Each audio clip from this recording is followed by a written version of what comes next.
Hi, everybody, and welcome to another Friday Footnote. And as you can see, I'm not in my office today. I'm standing in front of our Christmas tree, and it's a pretty little tree, too, if I must say so. I really like it. But as you can kind of see there's all kinds of ornaments, and I can't get it all in the shot, but all kinds of things. And each one of them kind of has a story, and there's some from when we went to Mexico. There's some Muppets on there for me because I love the Muppets. Who doesn't, right? Um, and then there's ornaments that our parents have given us, friends have given us.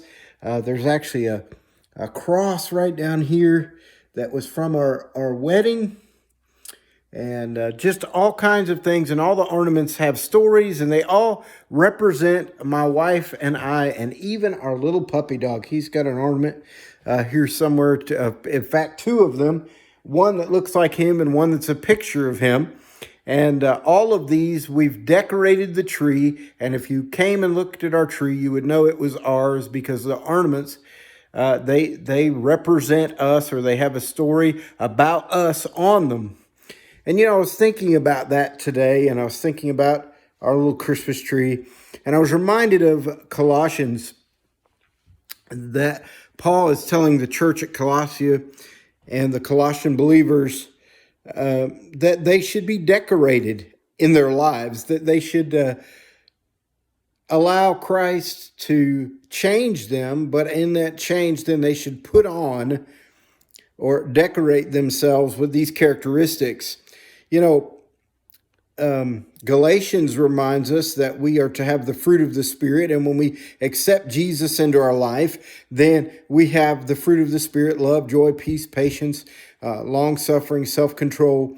All of those things in Galatians 5:22-23. Against such there is no law.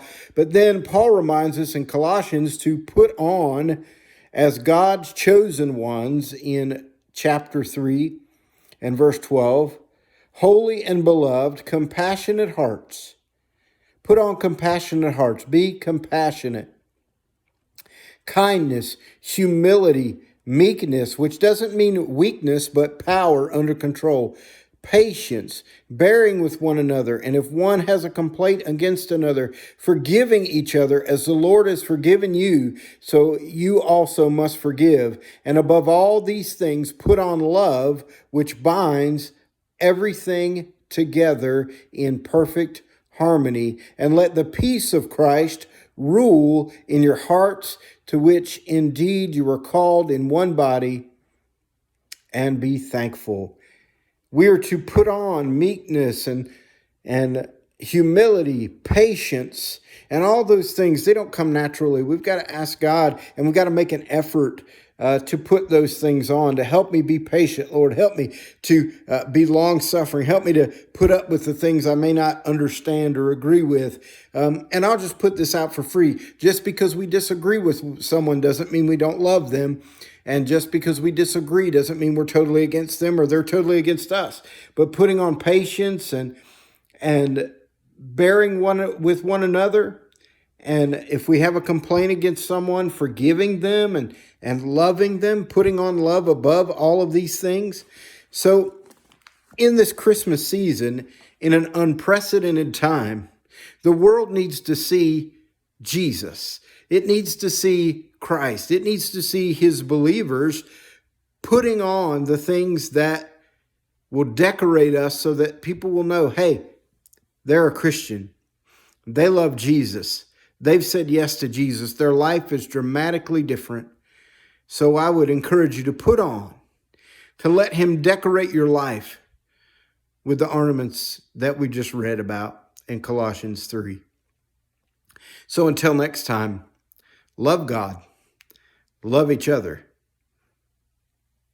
and let him decorate your life, and shine for all to see that Jesus is the answer and the reason for not only the season, but the meaning of our lives. God bless you.